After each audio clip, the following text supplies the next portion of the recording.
If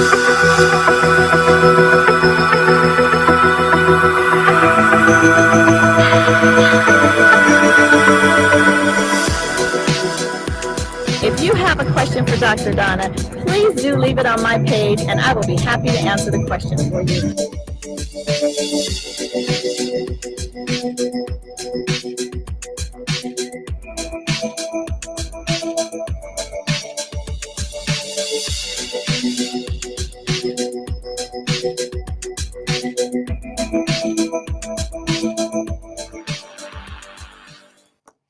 Hey, good evening, everybody. Thank you so much for tuning in and joining us for another episode of Talking with Dr. Donna. As you can see here, I have a co-host tonight. What's your name? Zachary. So, since we're talking about Black Boy Joy, I wanted to bring my Black Boy Joy on tonight to help me start the show. Thank you for keeping your appointment. As you know, you have an appointment every Thursday at 6:30 p.m. with the doctor. So thank you so much for keeping your appointment.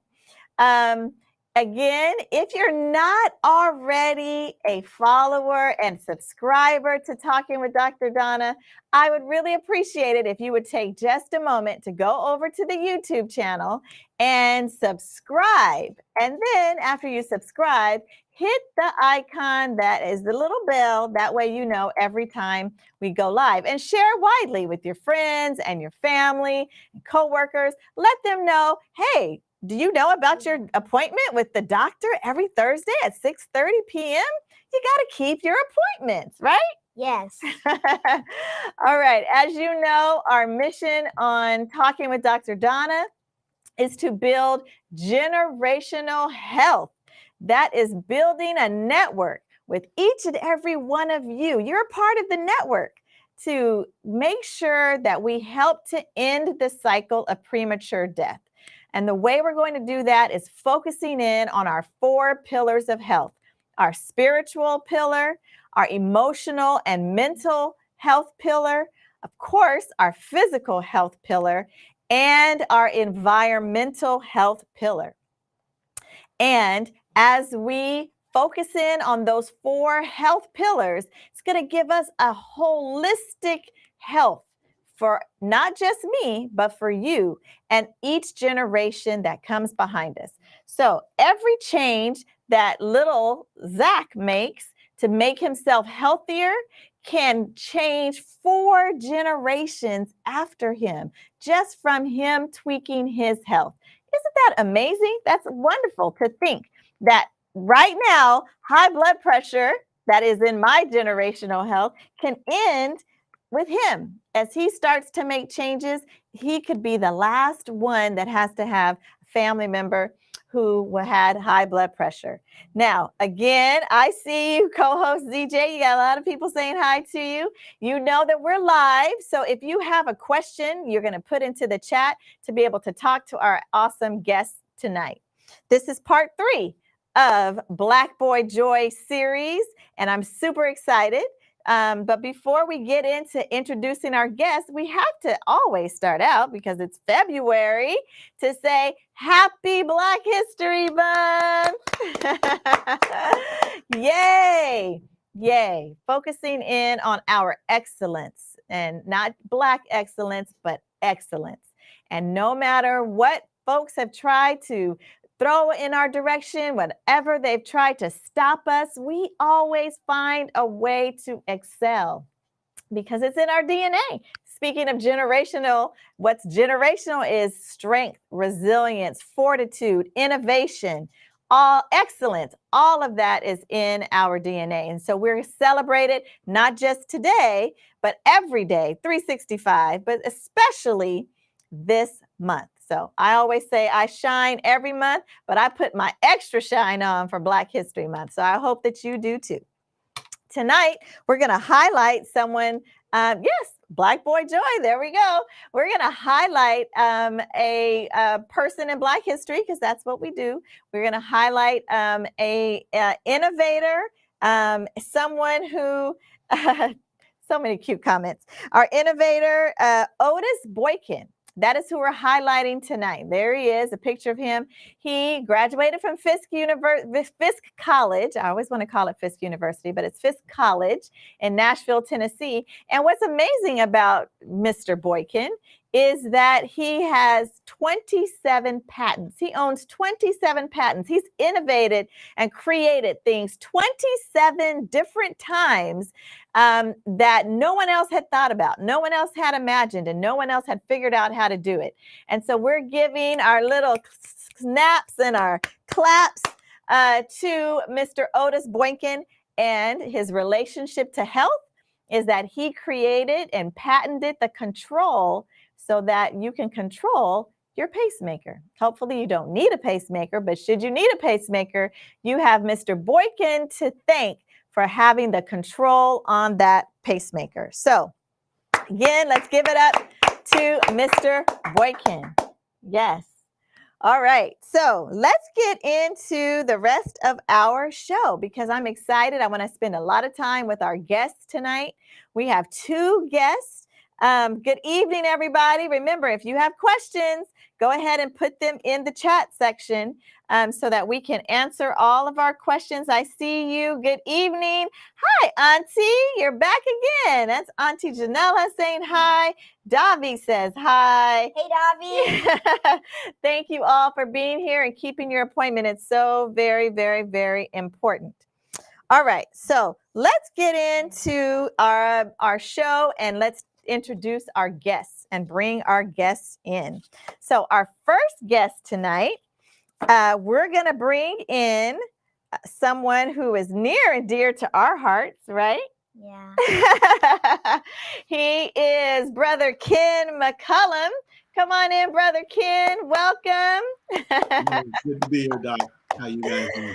Yes. So Brother Ken is an ex-Alameda County Deputy Sheriff. He is the founder, talk about innovation and excellence, of Men of Iron, and it evolved as a result of two different factors. And we're going to let him talk a little bit more about it, but because he saw a lack of structure in our young boys in the inner city, and because of the number of growing homicides in Oakland, led him to create this fantastic mentorship program where he takes young boys and helps to turn them into men. Hello, Brother Ken. How you doing, Doc? Good to see you. Thank you for being here. Right. Always a pleasure. All right, let's bring in our other guest is Brother Antoine Towers, born and raised here in Oakland. He is a violence interrupter with Youth Alive and is the chair of the Oakland Violence Prevention Coalition. He has been really reimagined himself, born and raised here in Oakland, and knows that trauma impacted him firsthand. And he's made it his life work to come up with solutions to reduce violence and harm in his community with hopes of breaking cycles to prevent his children from going through the same life experiences that he had to go through. So let's bring on Brother Antoine. Hello. Hopefully everybody can hear me. All right. Okay, so if yes. you watched the show last week, you know we tried with Brother Antoine last week, and we didn't do too great of a job. So this week, we're hoping that you can hear Brother Antoine. So give me a thumbs up out there if you can hear Brother Antoine. Say something else, Brother Antoine. Can you guys hear me? Come on, everybody. Just give me a yes. Give me a yes. Let's see. Let us know if you can hear him. All right. Well, no one is saying that they cannot hear you, so we're going to assume that they can. All right. So let's talk about these programs because both of you are all good. Yay, they can hear you. So let's talk about these programs that the two of you are involved in, and really what does it mean for our young Black boys and training them up to be men.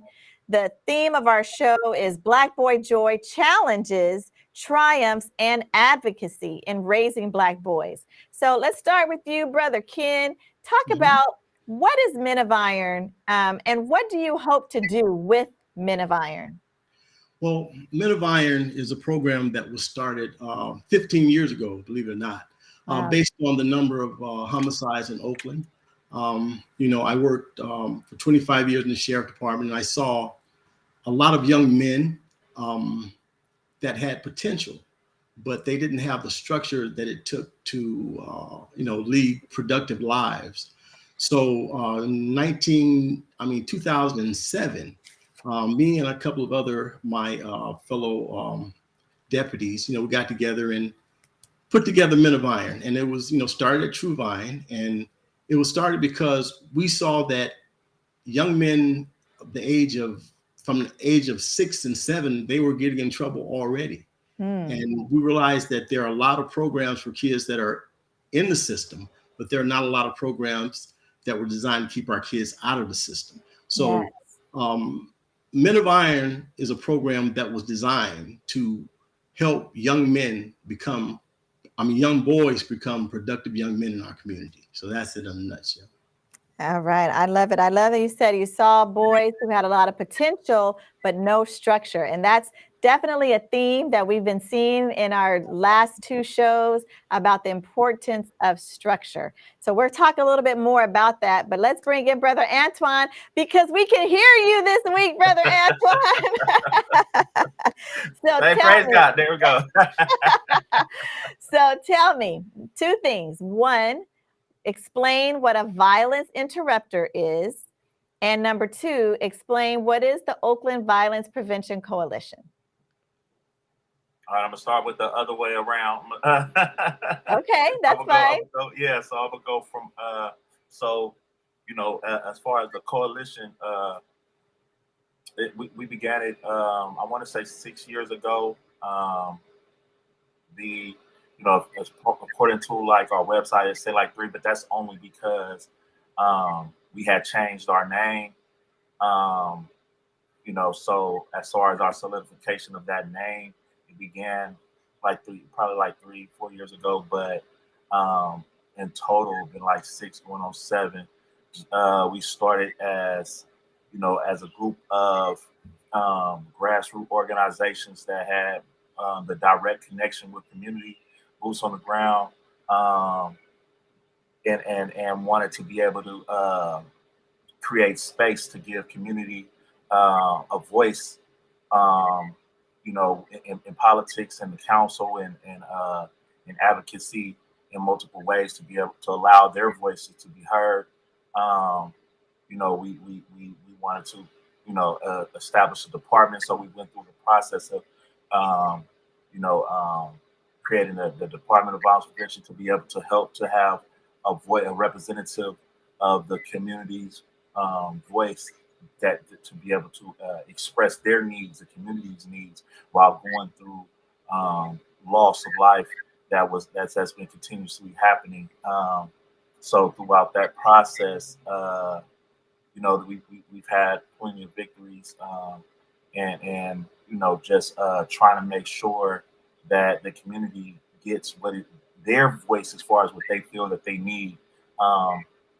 Because especially when you deal with like other organizations like social service and different things like that, which does amazing work, there's maybe certain limitations or hurdles that with in a professional sense capacity to say that they may not have that same direct connection to be able to do certain things, but it's still a need to prevent a lot of loss that's taking place. Within that time frame, and this is the reason why I went with that first, because being a violence interrupter and advocating in that same capacity of need was something that was expressed the need more of as well. So what a violence interrupter is we show up, we get calls, mediations in multiple capacity. It could be domestic, it could be it could be a family member saying I'm having a problem. My child is which I go through a lot is my child is being threatened or whatever, of violence and harm, being jumped, getting caught after school, going to the store, whatever, like how can you come in and mediate some of those conflicts. We try to work with just direct connections to be able to build those rapports with the community to show trust and to where they can come to us to be able to mediate certain things, and also direct connection with resources. Especially like if it was a crime scene, somebody lost someone, they may need therapy, relocation, but just multiple things to where it's like just connecting them with those resources. And so that's what I do as a violence interrupter, which is something we've been advocating as a coalition and all that as well, to be able to create additional funds to have more, because originally it wasn't that many people doing it to cover the whole city. So then to advocate to get more funding to be able to have more to actually be out in the community with boots on the ground. Right. Wow. Okay, that's great. So, one of the things of the kind of themes we've been hearing in these last 2 weeks of doing this series on Black Boy Joy, we've been talking about some of the challenges that our young boys and our young adults are facing. In your minds, what do you think are some of the challenges that you're seeing? So, Brother Ken, what are some of the challenges you're seeing with our young boys? Just what are the challenges you're When I seeing? think of the challenges, as young Black men, we've always had challenges, but we focus on overcoming those challenges. We realize that a lot of young men in our communities don't come up in the best of homes, the best of situations, and don't go to the best of schools, don't have the best of opportunities. But we hold the kid accountable for his actions. Just because it is doesn't come out right or things are not going your way, doesn't mean that you're not responsible for your actions. So in other words, you still have to do your homework. You still have to do your chores. You still have to do things that will make you strong. So we focus on the kid, just making sure that he does his part, even in spite of the circumstances that he's surrounded by. Yeah, that's good. And I know you have a phrase that says no excuses. Exactly. Right? Why I say that? Because, if we continue to accept excuses, that gives that kid, the mindset that, hey, all I have to do is give them an excuse and it's okay. But I tell the kids all the time that PG&E doesn't accept excuses. Right. Mortgage companies doesn't accept excuses. And when you go and apply for a job, they're not going to accept excuses. All they want to know is, can you do that job? So even though, things are rough, kids are still responsible for doing what they have to do in order to make themselves, successful. Yeah, that is so important to think about the no excuses, because you're right.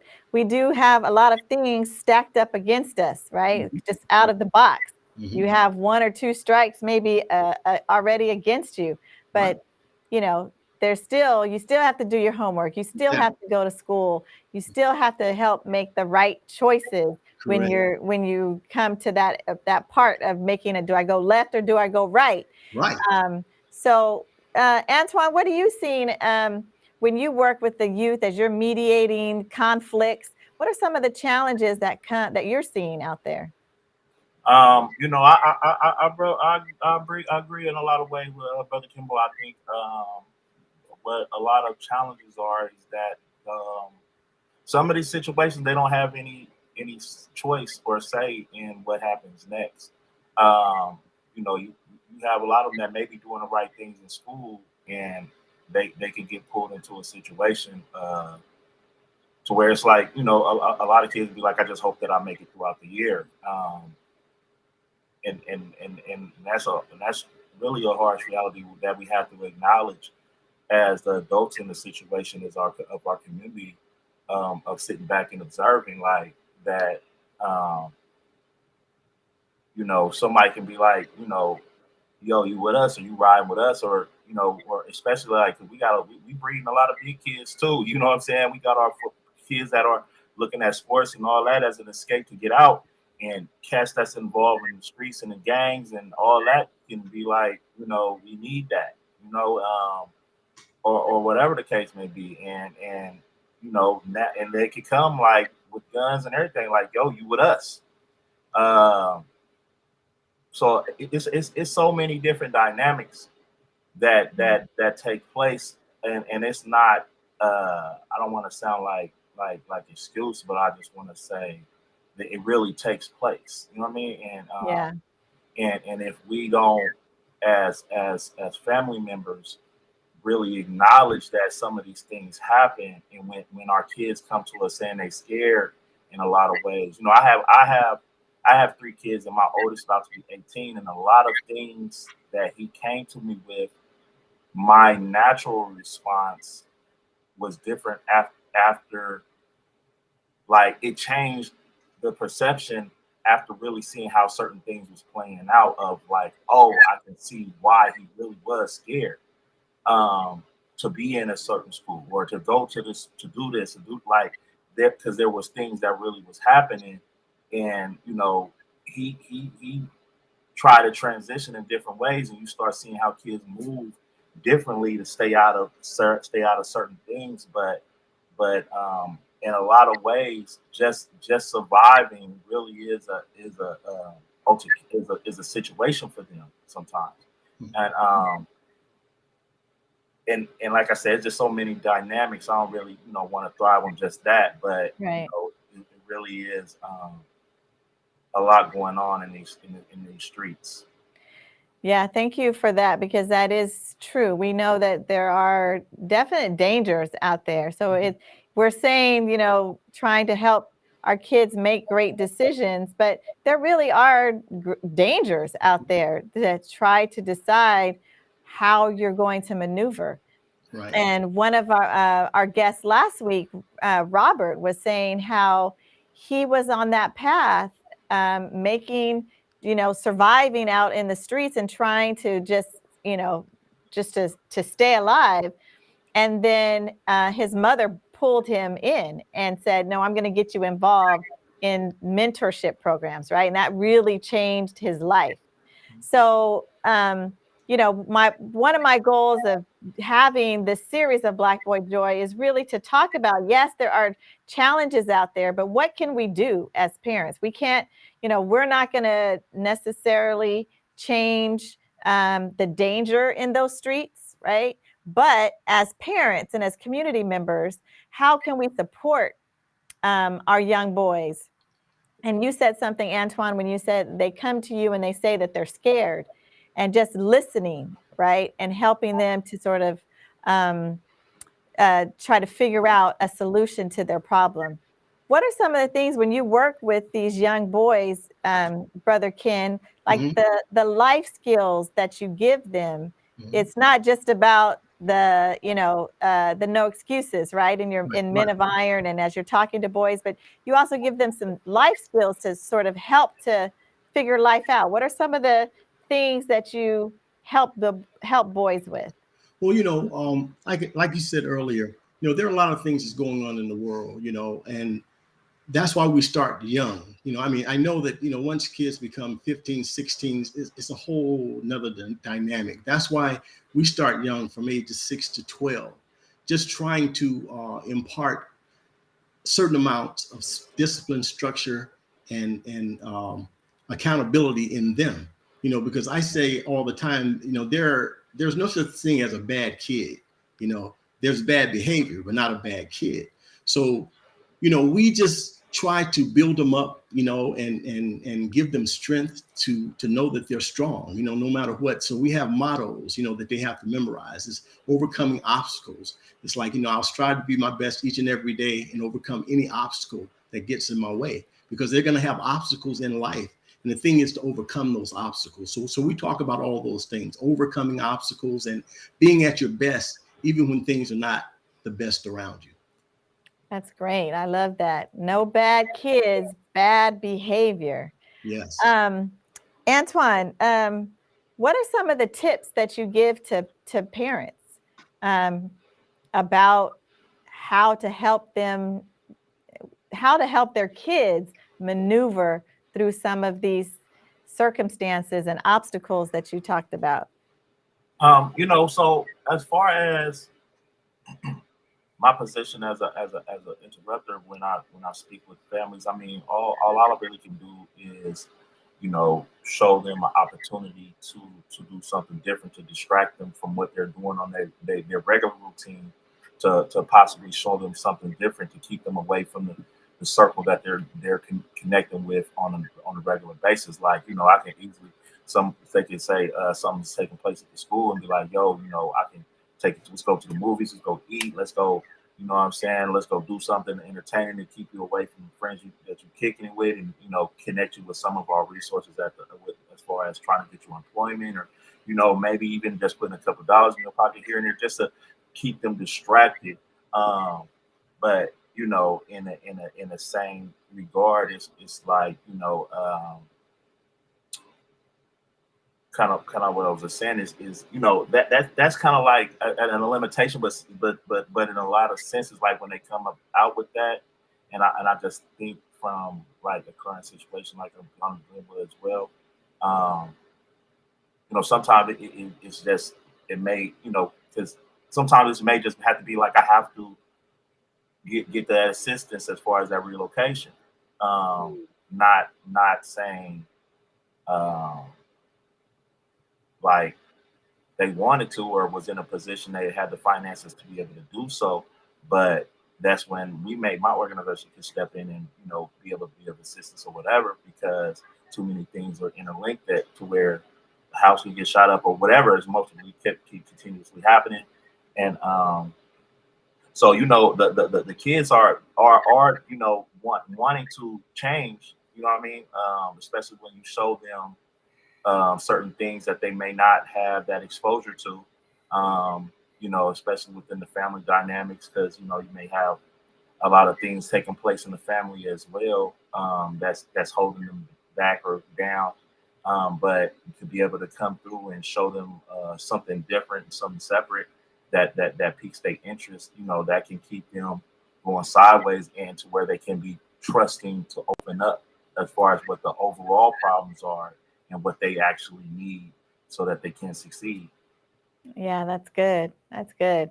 So, what do you think is? I know this is everybody asks probably is thinking about this and trying to figure out what is it in our community that's causing the amount of violence that we're seeing in our communities. What is your take on that? Now, Kimbo, you were a deputy sheriff for Right. 25 years, and you saw the kids and the young men when they on the other side. Right. What Right. is it that you think is in our that we're dealing with in our community that is causing this perpetual violence?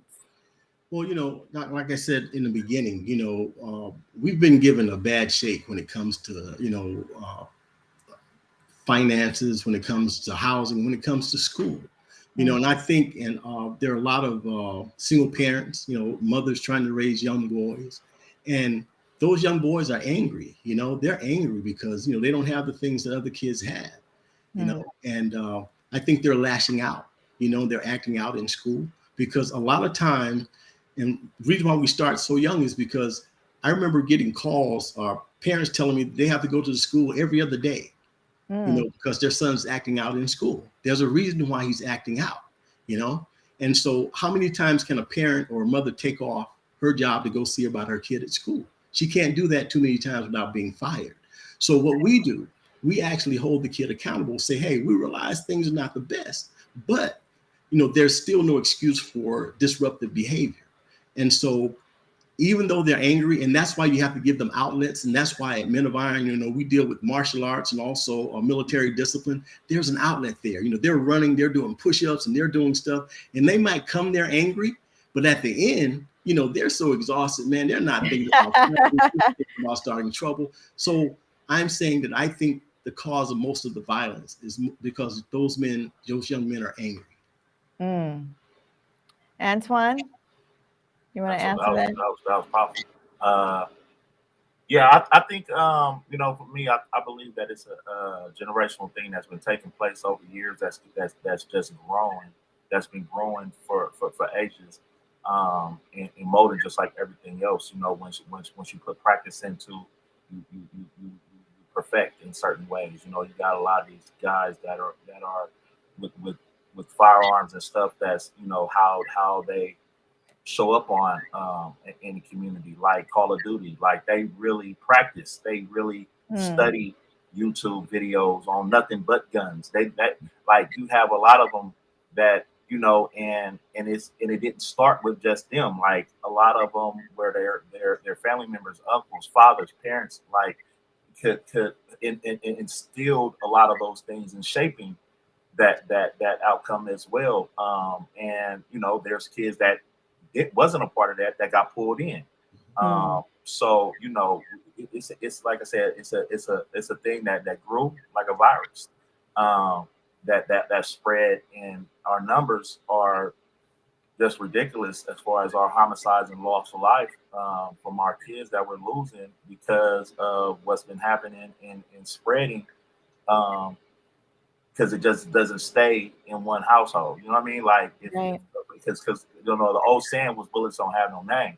You know what I Yeah. mean? So just because these people beefing, they might not even get hit. The person that got hit, now he pulled in and he wants retaliation because he didn't have nothing to do with that, but you hit him. So, you know, it's a lot of different components as far as Yeah. what's going on with the violence in the community, for sure. And Doc, just to reiterate, you know, we often talk about.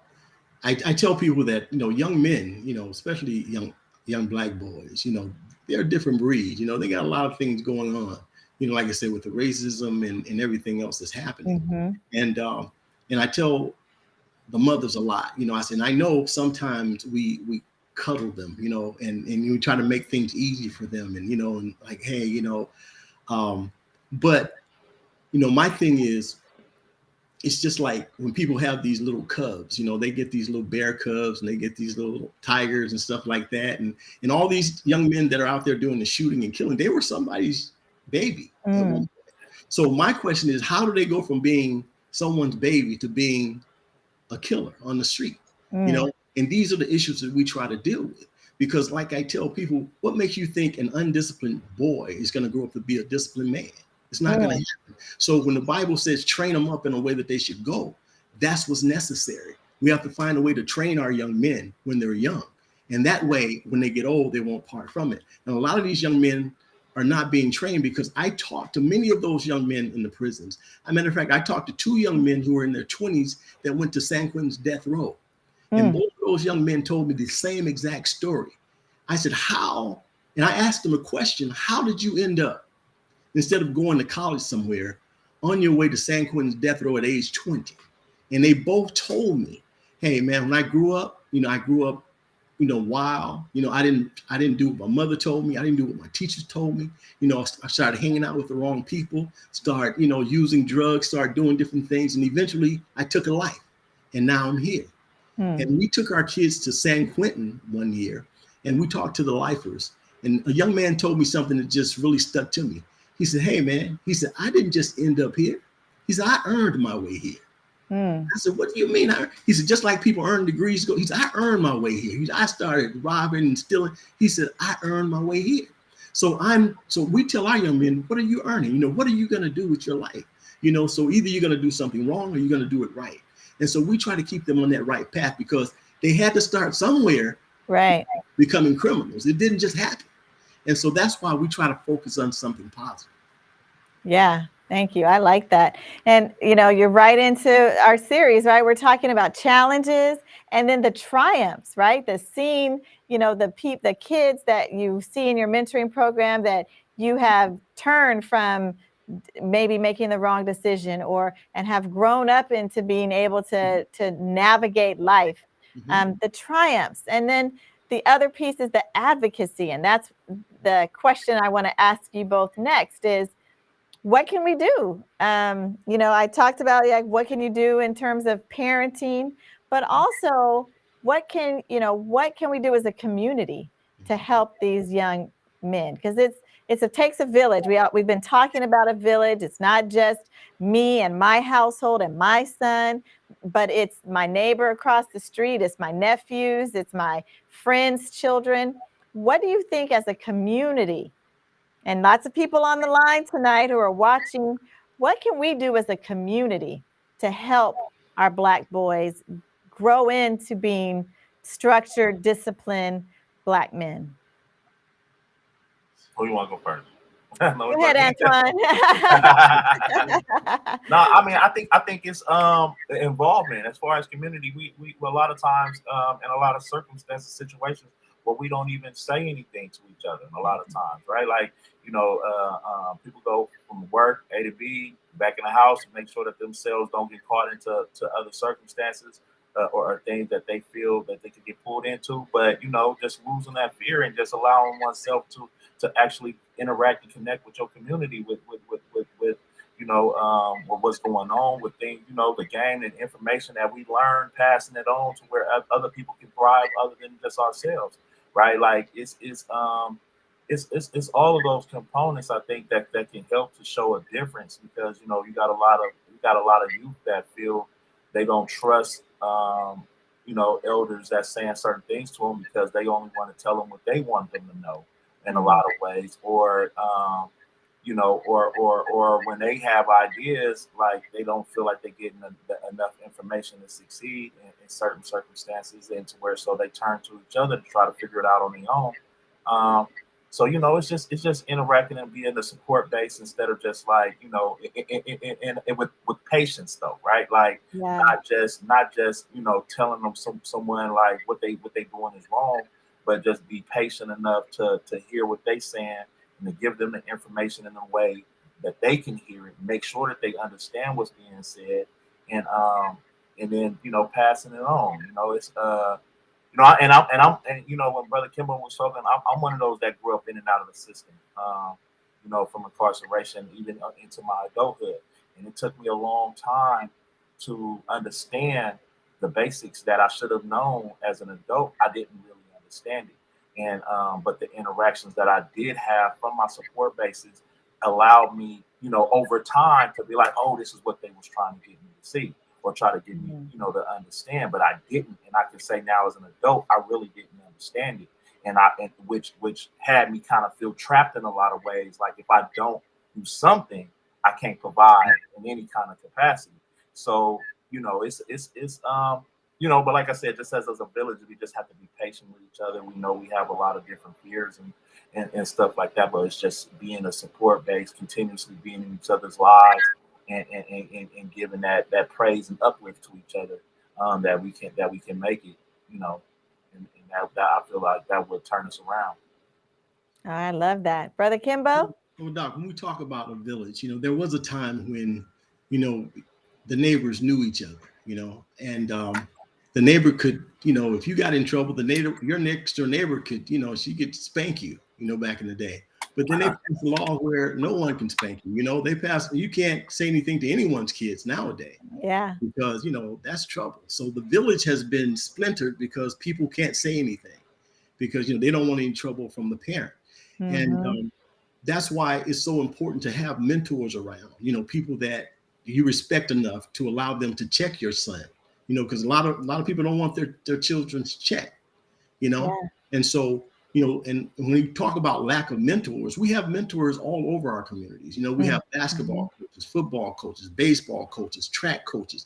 You know, you have pastors, you have all these people. But the problem is, most of the time, the parents or, you know, single mothers sometimes, they won't allow the coaches to do their job. So in other words, you know, the coaches, you know, giving them discipline and structure, but the first time the kid comes home crying, saying that the coach yelled at them, they take him out of that program. Yeah, don't you yell at my baby. No, I'm just saying. What I'm telling you is that that's part of that village. We need right. That. And we need to have people that, you know, like I said, the coaches, you need to trust the coach. So, yeah, he yells at him and stuff, but you know, the coach cares about that kid. And then that's making them tough. And what I've learned through my program is that I've had kids coming in to the program that just, I mean, terrible attitudes. And, you know, and I was on them hard. I'm kind of like the, what's the guy Morgan Freeman played? What was the brother? Oh, the principal? Yeah, Joe Morgan. I'm the Joe Morgan of mentoring program. You know, you know, because my thing is, I check them. And believe it or not, they want to be checked. You know, they don't want to be out here doing their own thing. They want someone to tell them where to go and how to act. And then later on, I find that these kids, they really love that, because right now, I've been doing this for 15 years. Some of my kids have graduated from college. Some of them are playing football. Some of them went into the military, but they all call me from time to time. Mr. McCullum, I really appreciate what you did. And, you know, you would think that they would hate my guts, right? Mm-hmm. But they call me back and say, thank you for caring enough to put me in check. Yeah. And so, you know, men have to step up and say, hey, young man, you can't do that. You know, you shouldn't do that. Even if you're taking a chance on being cursed out, you know, you have to put yourself out there. And like I said, you know, in today's environment, you might just get shot. Wow. Yeah. Am I right? That's right. Yeah. For coming up. So you really have to be careful. So that's why the village is no longer the village that it was in the past. Yeah. And you're right about, you know, I had to learn. I have I had a girl first, and then I have my son. And it does take a different type of parenting to your daughters and to your sons. Right. And I think one of the things that we need to recognize is that the truth of that, right, is that it is true in how we raise our daughters and how we need to have raise our sons is different. Mm-hmm. The basics are the same. You got to love and support and encourage both of them, but they're different. And I never thought that. I was one of those people who's like, oh, it's not nurture, it's nature. They just come out, it comes out different. And if you do the same thing with one, you get the same result with number one, number two, number three, no matter how many kids you have.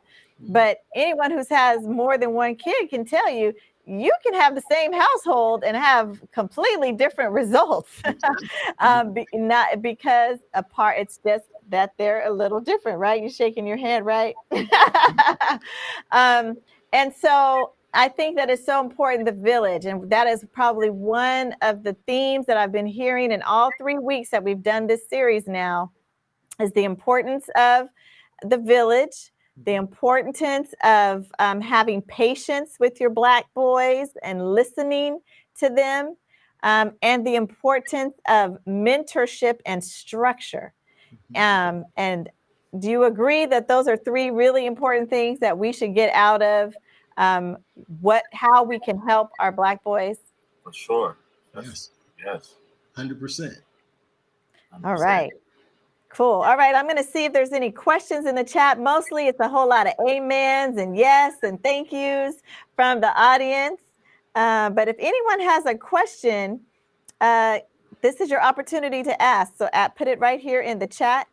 Oh, Zach, you have a question? Yeah. So it's Look about up. the Men of Iron. So randomly, if you're just walking and you're a Black kid with your friends, you can just get shot. Oh. So I didn't understand the question. So the question is kind of a deep question, actually, saying, you can walk down the street as a young Black boy and you have the potential of getting shot. Is that true? Yes. In this environment, yes, it is true, unfortunately. And that's why you always have to be aware of your surroundings and, just try not to go into, certain areas, especially at night, and even during the day now it's happening. So it's just a tough world that we're living in. Yeah. No, I can't. Let's see if there's any other questions out there. Okay, lots of comments. All right. Well, final comment then from our 2 guests. Thank you both so much for being here. What would you like, final thing that you want to say to the people who are listening and watching? What is your final comment that you would like to make to us that you really want us to know? If nothing else, we don't hear anything else from you tonight, you want to make sure this sticks with us. Brother Antoine, I'll let you go. We got to maintain the hope. You know what I'm saying? We're godly people. You know what I mean? So at the end of the day, we won't succeed in any kind of capacity if we don't maintain that hope and belief that you know, that we can succeed and move forward. Even as parents, we have to be able to continuously tell ourselves, regardless of what's taking place with with our children in the current situation, things can always turn around. We just have to maintain that peace of mind and that patience that that things can is always meant to turn around to the best for the best of our abilities, just to maintain our passion, our patience, and also you know, with those basic fundamentals that you just said to succeed. You know, as long as we just keep those hopes and minds that and stay within our involvement with our children in our community. I know a lot of things that we said as far as fears, you know, of getting shot by interacting and interjecting, but you know, if this is our home, this is our community, we got to stay involved in any way that we can to make sure that things go in the direction that we desire them to. You know, and that's the only way that it really can happen is if we stay involved as a community. And you know, me myself personally, I always say I love my community like it's my family. So even if that's not my family, I always stay involved and help out in any way that I can, because if anyone else is hurt, then I'm hurt as well. So you know, if we all can just have that mindset of communicating first, and when someone needs something to be involved, then we can all start seeing things turn around. I love that. Hope and community. How can people get involved with your coalition, Antoine, or if they wanted to know more information about the Violence Interrupters with Youth Alive, is there a website or a phone number that you can give out to people? Yeah, I could always be reached. Our website is Oakland Violence Prevention Coalition, oaklandvpc.org. On social media, it's Oakland VPC, Instagram and Twitter, and Oakland Violence Prevention Coalition on Facebook. You can email me as well at Oak Violence Prevention at gmail.com, and just reach out and to be able to tap in and get involved. All right, so Oakland, V as in violence, P as in prevention, C as in coalition, Oakland VPC on social media sites, or Oakland Violence Prevention at gmail.com. Great, thank you, Antoine. Oak, not Oakland. Oak, not okay. Oakland. Yeah, Oak. Yeah. Okay, perfect. We'll put that on the site. All right, Brother Kimbo, your final words. Yes, if there's one thing that I would leave with the parents is that we have to hold our children accountable for their actions. And, you know, if they don't have mentors, get them mentors, you know, start them out early, you know, don't wait until, you know, they're 15 and 16. Like I said earlier, you know, there are no bad kids, just bad behavior. So if you think about an apple, you can get this apple and sometimes it has a little wormhole in it. And the little wormhole represents their attitude, their bad behavior. But if you cut out the little wormhole, it's a great apple, right? Mm-hmm. And that's the same way I feel about the kids, you know. But if you allow that wormhole to fester, you open it up and the whole apple is rotten. So we have to start earlier, you know, getting our kids structure so that they can grow up, you know, productive young men in our communities. So that's the main thing that I would leave with you. Awesome. And how can people, if they want to get their young boys into Men of Iron, are you accepting new students? And if so, how can they contact you? Yes, we are. Like I said, the age group that we work with is from 6 to 12. And the website is themenofiron.com. My number is 510-325-4001. So any parent that, you know, there's an application process. And, you know, like I said, we're here in the community. We're West Oakland, you know, we're at the West Oakland Library, and that's where we meet at. And, you know, we're there to help mothers, you know, we're there to be assistance to you, you know, to help you. And like I said, we show up at the schools, you know, if they act out in school, the principal don't have to call you, they can call us. And so we show up, but the kids know if we show up, there's a consequence, right? And like I said, I tell them it's not personal, it's business. So if we have to show up at your school because you're acting out, you know, you have to deal with that. You know, so we hold the kids accountable. And I'm telling you, it works. Because like I said, we've had kids to come in with all F's on their report card, but by the time they finished, they were on the honor roll. So I don't know too many programs that will turn the kids around like that, but we turn them around because we hold them accountable and we have high expectations. I love that. Can you repeat that phone number again, Kimbo? 510-325-4001. And the website is themenofIron.com. Awesome. Well, thank you both so much for being with us tonight and to sharing your knowledge and wisdom and really talking to us about how to encourage our Black boys and how to help raise them up so that they are structured, disciplined, loved, and feel supported. So Thank you so much for being here. We have a few more things that we're going to do, but I'm going to let you guys go. Thank you so much again. It was great. Feel free to hang in there. We're going to do some COVID updates and food of the month stuff. So you're welcome to hang around. But thank you so much for being here tonight. I really, really, really appreciate it. All right. All right. Thank you. Bye-bye. All right, y'all. Don't leave just yet. Oh, go ahead, Zachary. He's ready to go too. So go ahead, honey. Bye. So next segment, you know what we do. Wasn't that great? Man, I'm learning so much, having such a great time with our series on Black Boy Joy. I'm loving it. So let's do some need to knows. This is Dr. Donna's needs to know. What do you need to know this week? Okay, first, number one. The number one first thing you need to know about what's happening this week and coming up is the mask mandate. Masking is becoming optional starting next week. They're going to drop the mandatory use of masks in California in indoor places. So no longer do you have to wear a mask if you go indoors. It is going to be up to you and optional. Will no longer be required. And I will say that just because it is no longer going to be required doesn't mean that you should stop doing it. This is my personal opinion. This is Dr. Donna's need to know what I'm saying. I'm going to continue wearing my mask. Why am I going to continue wearing my mask? Because coronavirus has not left. It's not gone anywhere. Just because our cases are starting to decrease, which is fantastic. I'm happy about that. Doesn't mean that the virus is not still out there.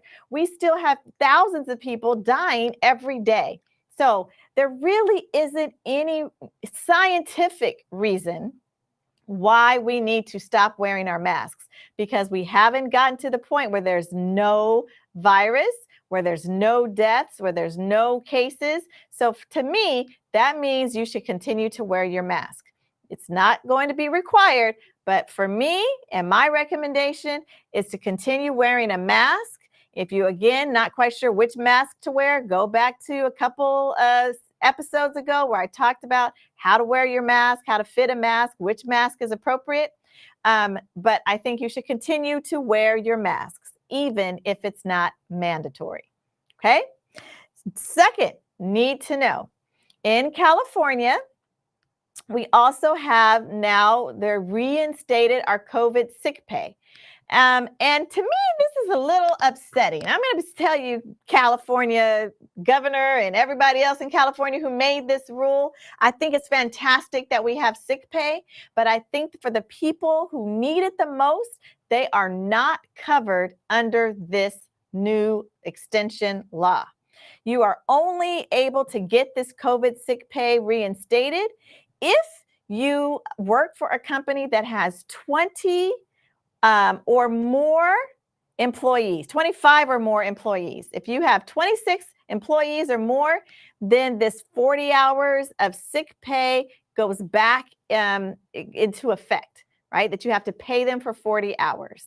And then you actually can get an additional 40 hours if you still need it. So that's great news for those of you who work at companies that have at least 26 employees. Fantastic. Great for you. But let's look at this next slide. Now you can turn this to the next slide. This next slide says, look at the number of small businesses that have 20 or more employees. So this is really supposed to help our small businesses so that people who don't have to go to work when they're sick, so they don't infect their coworkers, they don't infect the customers. But look, if you have 26 or more employees, that's only 81,000 of our small businesses. The majority of our small businesses in California, over 3 million small businesses in California, have no employees. That means that one sole proprietor who's owning their business, trying to make their business work, they don't have this paid sick leave option, right? So for them, they don't work, they don't get paid.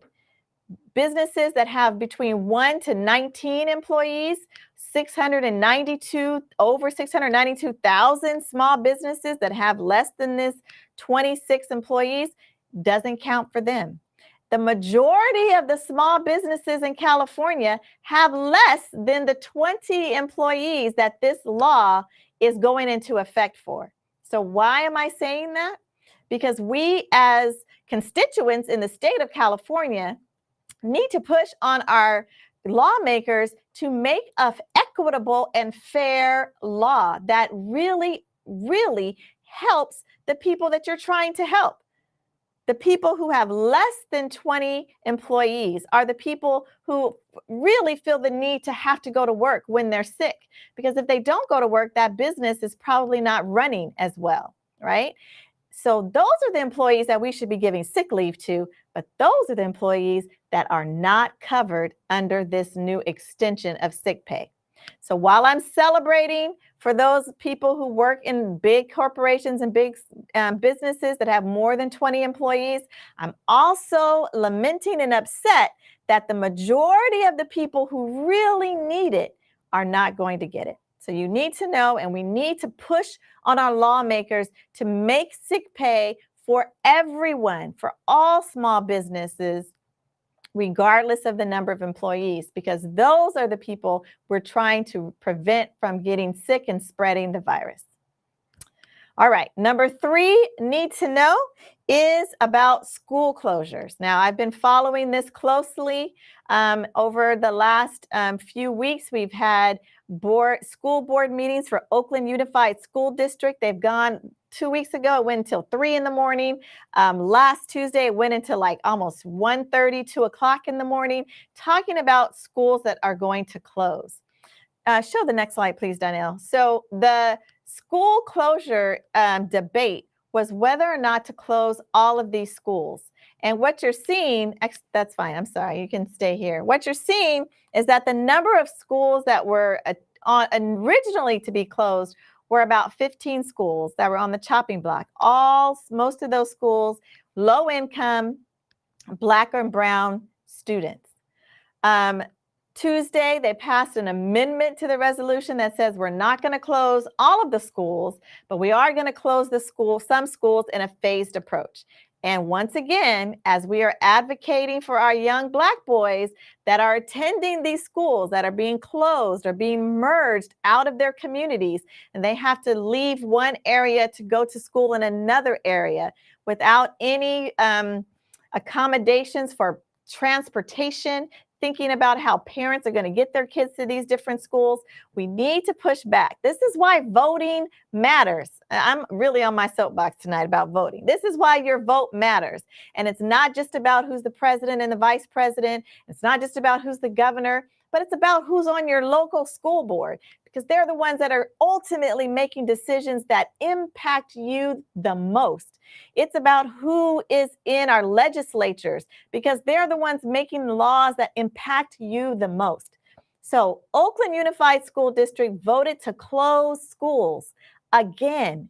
And the people that are most impacted are our Black and brown boys, the same ones that we've spent this month talking about how to support and encourage. The same ones we've been talking about are being given a bad hand and starting with obstacles and strikes against them. These are the boys that we are now needing to figure out how to support and encourage. So I just want you to pay attention, because when you're on that ballot and they said the school board And then you're like, oh, well, I don't know. And you're just choosing people or you're not voting at all.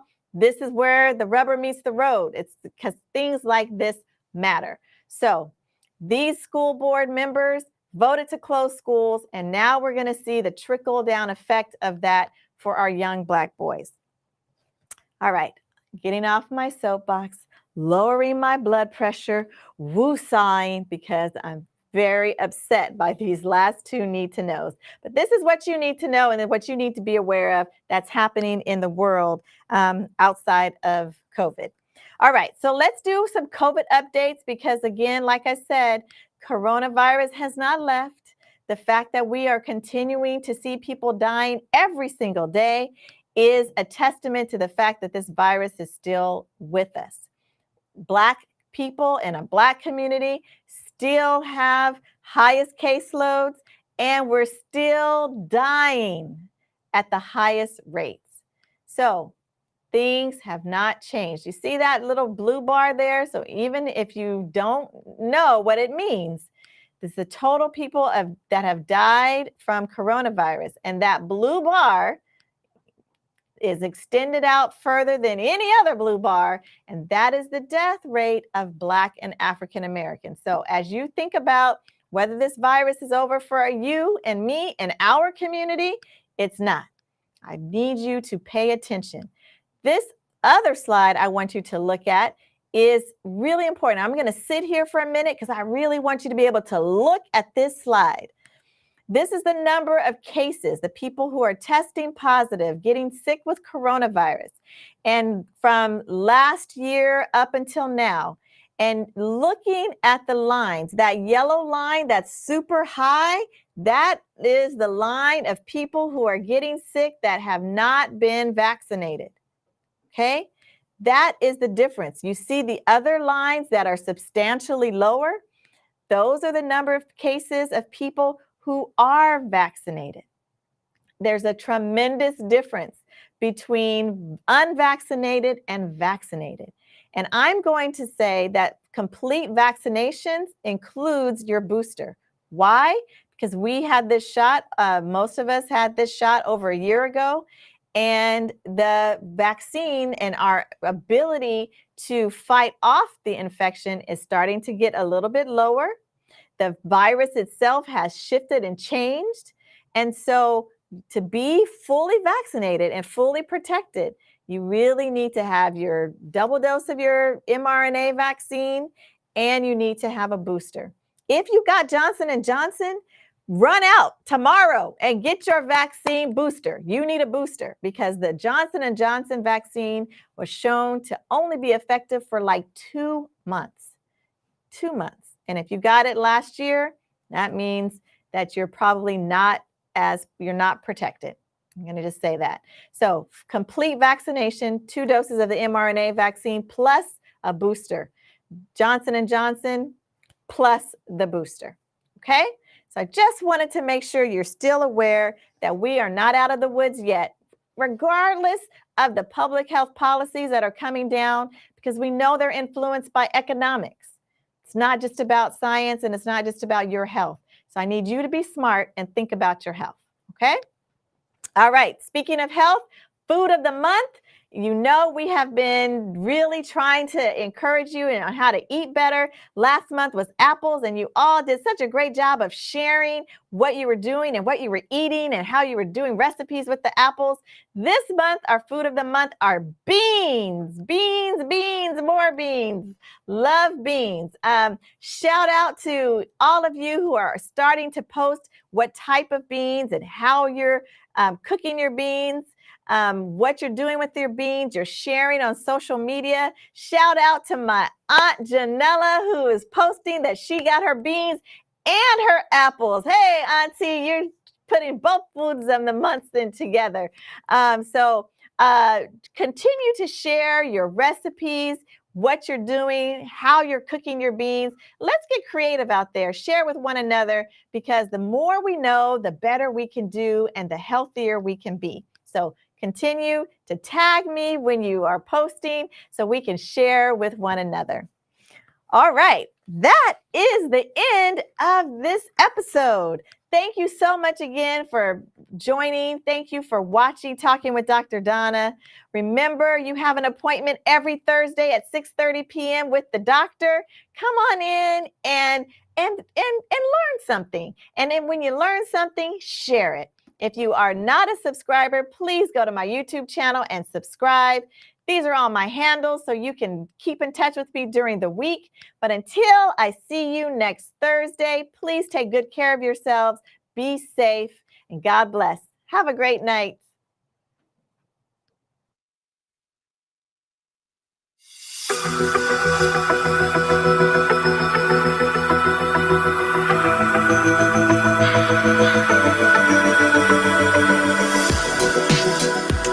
If you have a question for Dr. Donna, please do leave it on my page and I will be happy to answer the question for you.